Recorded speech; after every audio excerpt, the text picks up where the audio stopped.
My friends, that most of you, work in corporates. So your corporate life, hope it is going fantastic. That's not it.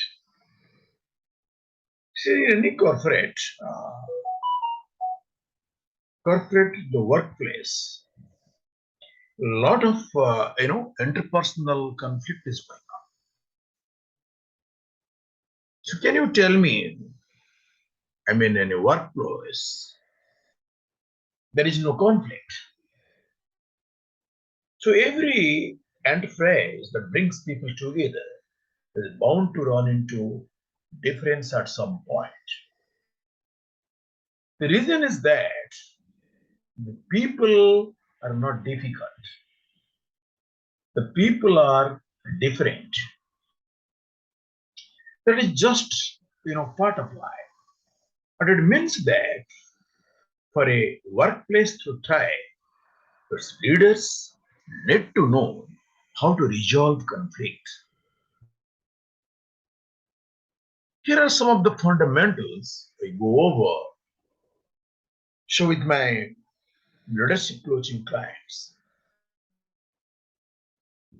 if your team is being coached properly in a regular interval, so it can resolve the interpersonal conflict in your workplace. Work it out between yourself is a popular strategy, but not an effective one. If people could resolve conflict on their own, they probably would. But in almost every case, they need your help. Talk to those involved together and separately, or ask lots of open-ended questions. Remember that as a coach, it is your role to understand, not to fix. Work to train, guide, and mentor everyone involved without taking a side about who is and is not in the wrong. Number two, stay calm in the face of other people high emotions. People in conflict tend to be highly charged emotionally, making it difficult to identify and resolve the issue.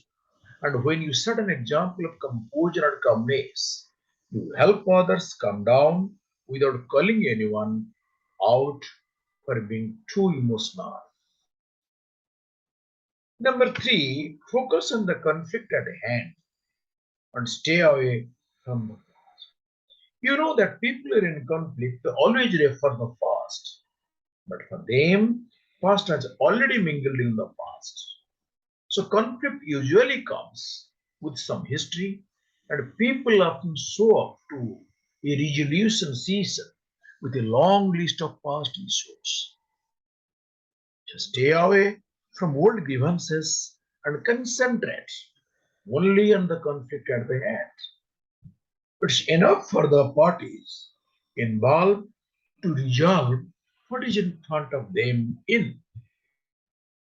Stay focused on working toward a resolution instead of rehearsing old issues.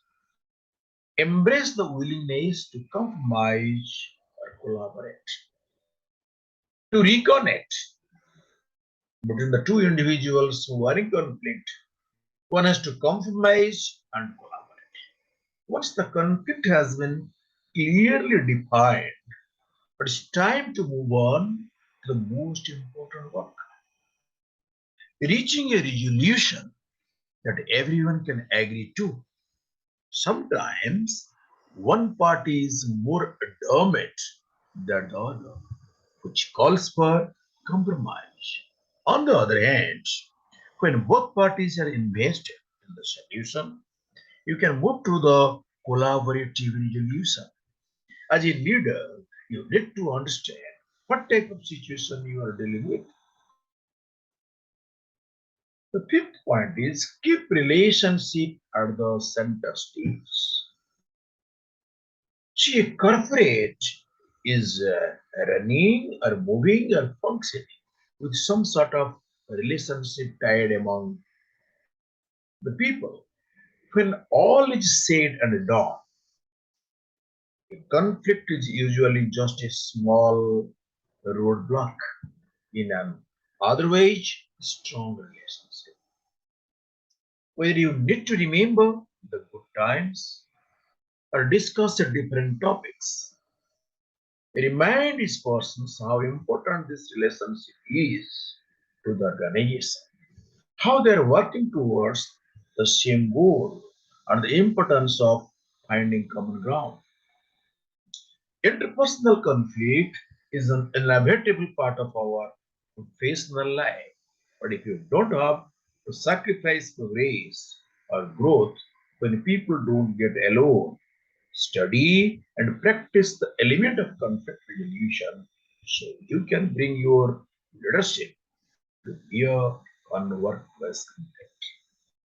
Or as you are a leader, as you are a coach, you know, as you are an entrepreneur, this interpersonal conflict in the workplace should not retard your progress, should not reduce your productivity, and should not make a good number of resignation.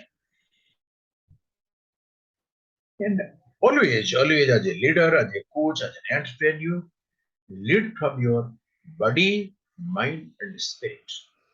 So be the kind of leader who knows the fundamentals of conflict resolution to help keep your organization thriving.